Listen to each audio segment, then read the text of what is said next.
I think it's funny sometimes because they're a great tag team. Sometimes this happens with tag teams. You know, one goes one way, one goes another. I know we were talking about it before. Matt Hardy, his contract with WWE expired over the weekend. At midnight last night. At midnight last night. Yeah. He's no longer with the company. He's Jeff still is, yeah. but he's no longer with the company. He's a free agent, man. He's a free agent. And that's the thing right there. What do you think about that right there? Matt Hardy been with the company for the last 3 years. They made a awesome return at WrestleMania.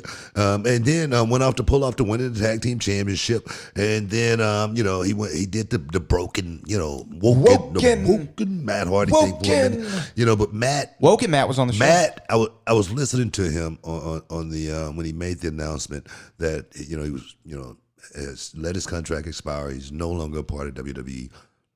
But the one thing that I took away from that more than anything, that Matt Hardy say he's still got 4 to 5 years left to actually go out there and perform. What did you think about that?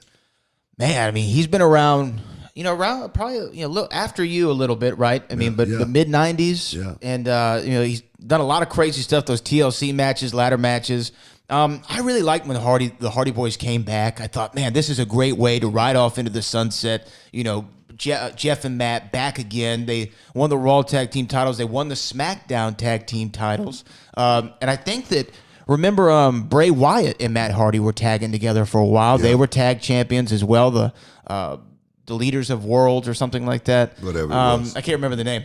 But I thought that he was going to finish his career there, maybe transition to a backstage role, because I think one of the things when you think about Matt Hardy, his mind, right? Jeff was the death-defying, do the big stunts guy, right? But Matt always seemed to be the brains behind it. He was always the one. If you read back about the Hardy Boys, he started Omega Wrestling. He was the promoter. He was coming up with characters. He was sewing costumes. He was like the lifeblood of the Hardys. So I thought, man, he might have a great mind for the production side of it, promos, character development, maybe even an agent.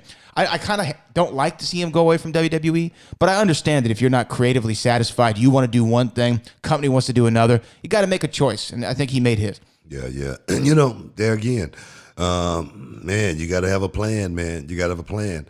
And right now, it seems like Matt Hardy's plan is to stick around and to continue to create, to continue to go out there and, want to be a part of, that unit, man. What do you think? AEW maybe? You think? Well, there's rumors. But the thing is, he said not that he may not be back. He may not resign. He said he might resign somewhere down the line.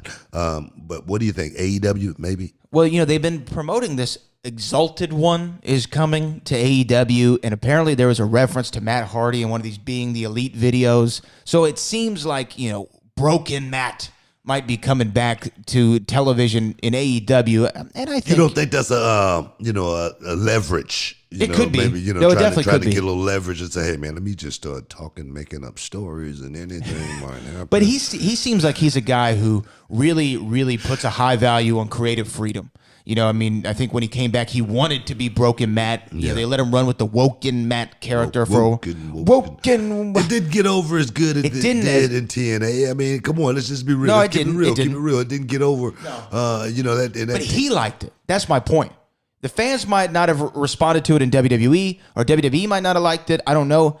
But he likes it, and he wants to pursue that. And if AEW, a place that maybe might let him be Broken Matt Hardy, I think that, and he can get a check for it. I mean, why the hell not? So you saying, if he go to AEW, they're gonna let him do what the hell he want to do?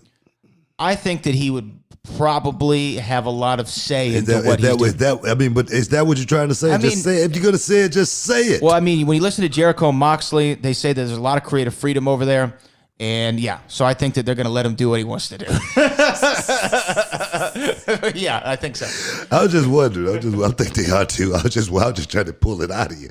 You know what I mean? I'm like a lawyer, man. I'm like a good defense lawyer, man. Like Perry Mason. I used to love Perry Mason. That boy was bad. Seriously, I used to love Perry Mason. What was his partner's name? I don't know. Drake? I can't remember his Tim partner's Drake name, or something like but that? Perry Mason was bad, as well as Ironside. You don't know nothing about I don't Ironside. know Ironside. Ironside was bad too, man. Matlock. Matlock was one Matlock, of my favorites. Andy Griffith. Matlock used to just break them down, man. He used to come up with that. I mean, that was before they even had DNA. Hey, guys, stick around. We got a whole lot more for you. Back in a minute.